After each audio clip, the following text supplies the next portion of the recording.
Bien, buenas tardes, distinguidas personalidades de la mesa principal,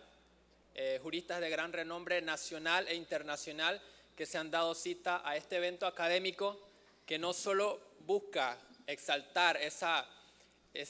actualización del derecho, sino que además es la única vía para el perfeccionamiento de la profesión misma. Mi nombre es José González Rodríguez, estudiante de la primera Casa de Estudios Superiores de la altiva provincia chiricana, la Universidad Autónoma de Chiriquí. Represento igualmente al grupo ganador del primer lugar del concurso nacional de semilleros de este año 2014 y es para mí una gran satisfacción poder estar acá delante de ustedes y compartir el resultado de la investigación realizada, que hoy no tendrá mayor finalidad que arrojar luz sobre qué son las medidas cautelares innominadas. Siguiendo la temática que se nos propuso este año concerniente a las medidas cautelares innominadas en las distintas jurisdicciones, decidimos enfocar nuestra investigación en torno al tema de las medidas cautelares innominadas de protección general en el procedimiento civil panameño,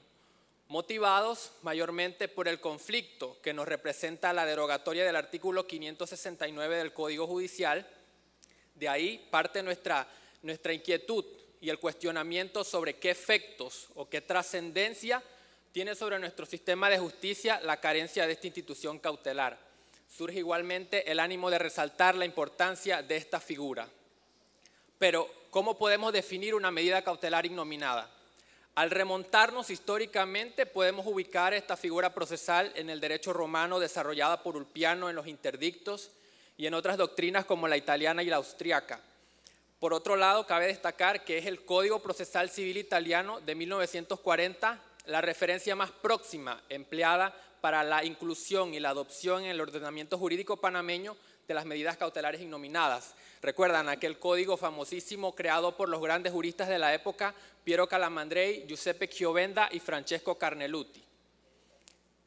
También es meritorio mencionar el artículo 280 del anteproyecto del Código Modelo para Iberoamérica, elaborado por el Instituto Iberoamericano de Derecho Procesal, que define estas medidas como aquellas que podrá adoptar el tribunal provisional o anticipadamente para evitar que se le cause a la parte antes de la sentencia una lesión grave o de difícil reparación y para asegurar provisionalmente los efectos de la decisión sobre el fondo. Por otro lado, el doctor Humberto Arenas, gran jurista venezolano, las define como aquellas que puede dictar el juez, atendiendo a las circunstancias del caso, cuando dentro de la ley no haya una disposición que satisfaga la necesidad del aseguramiento. Cabe destacar que en nuestro ordenamiento procesal civil se podían ver modalidades de retención, suspensión, prohibición de innovar, entre otras, como ejemplos de medidas cautelares innominadas, que como advierte también el gran jurista panameño Jorge Fábrega Ponce, son aquellas que se emplean cuando las otras medidas típicas parezcan bastante ineficaces. Como se advierte en sentencia del 20 de junio de 2001, que contrario a lo que sucede con las medidas cautelares típicas, las innominadas le ofrecen al juez amplio campo para que éste pueda decretar la medida de protección más apropiada de acuerdo a las circunstancias y asegurar la efectividad de la sentencia.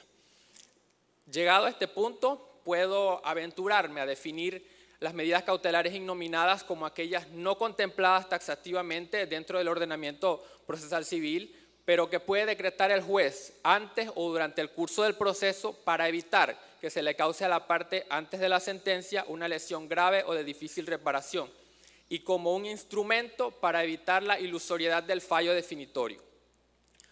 Las medidas innominadas fueron una innovación en el Código de 1984 y todos sabemos empezó a regir en 1987, consagradas en aquel entonces en el artículo 558, que más adelante vendría a ser el 569, del cual se pueden desprender aspectos que hacen prever su particular función de asegurar la efectividad de los derechos sustanciales, como lo son que ante el temor de sufrir un daño irreparable se podrá pedir la medida de protección más adecuada, que el peticionario deberá presentar necesaria prueba sumaria y la correspondiente fianza de daños y perjuicios. De ahí igualmente se pueden desprender los aspectos básicos o los requerimientos para el otorgamiento de medidas innominadas, como lo son el fumus boni iuris, el periculum in mora y la respectiva caución. Como diría el genio Piero Calamandrei en su libro escrito por allá por 1955, Verdad y verosimilitud en el procedimiento civil, lo verosímil es aquello que puede ser verdadero y lo probable es aquello que se puede probar que es verdadero.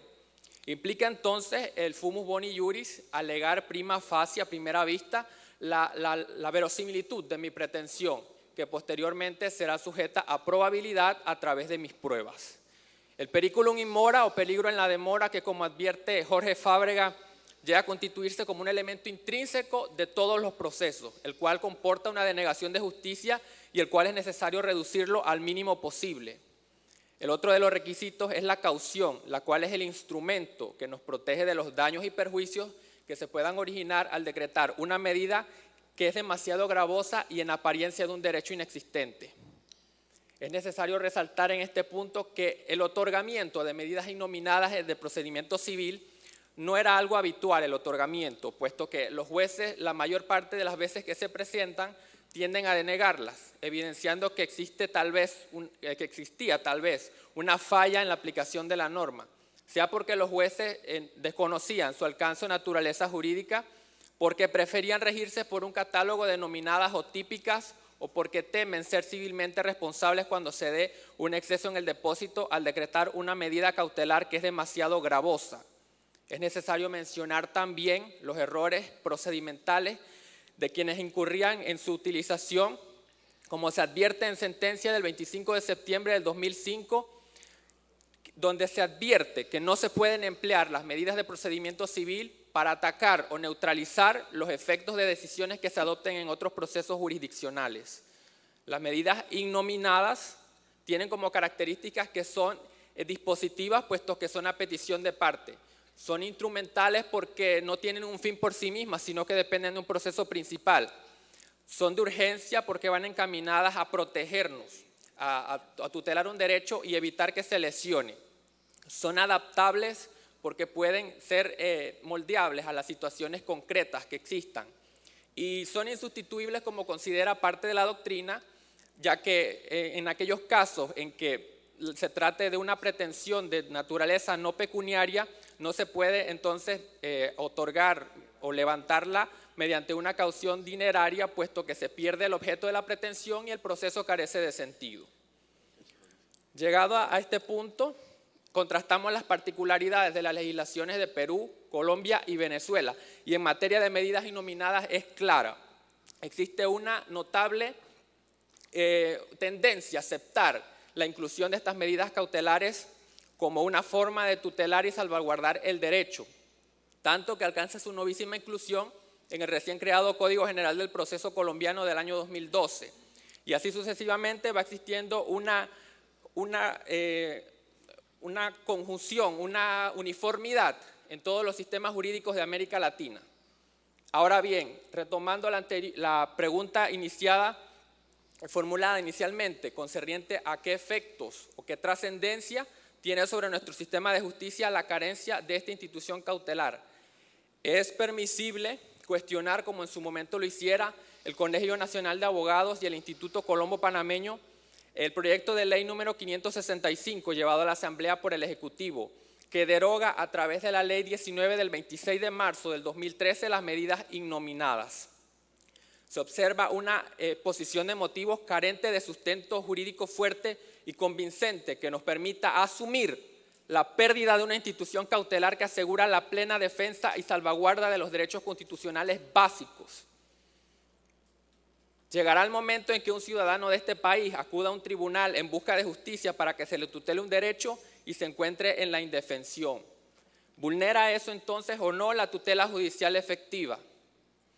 Por eso, en aquel momento, y al igual que ahora, propongo ante este auditorio selecto una iniciativa legislativa que reincorpore las medidas cautelares innominadas al procedimiento civil panameño, que se reconozca que es un pilar fundamental que garantiza la protección, defensa y salvaguarda de los derechos en todas las sociedades modernas, que esta protección se circunscribe también dentro de los principios constitucionales básicos que le otorgan a los ciudadanos la posibilidad de acudir a un tribunal y que se le tutelen sus derechos.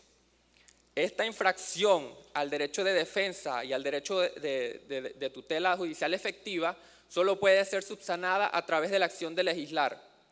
Aguardamos la esperanza de que ante este nuevo periodo de gobierno se reconozca que es imperiosa la necesidad de llenar ese vacío jurídico que nos genera una inevitable indefensión. Nuestro derecho no puede permanecer estático ni tampoco retroceder, ya que se ha eliminado una norma que tuvo vigencia durante décadas en nuestro código y de la noche a la mañana se elimina, entonces no podemos retroceder. Nuestro sistema legal debe asegurar la plena igualdad de demandantes y demandados. Es necesario mencionar, y así nos lo demuestra la experiencia, que el legislador no puede contemplar todas las posibilidades infinitas que nos otorga la vida misma. Entonces, por eso se instaura el poder cautelar genérico, del que ahora carecemos pues, en nuestra legislación procesal civil. Para terminar, me gustaría exhortar a todos los presentes, abogados, juristas, estudiantes que planean ser abogados, a defender siempre la institucionalidad del país y a evitar que se sigan trastocando nuestras instituciones jurídicas que nos garantizan una tutela judicial efectiva. También mencionar, como diría el maestro Eduardo Couture, que la abogacía es una ardua labor al servicio de las causas justas. Muchas gracias.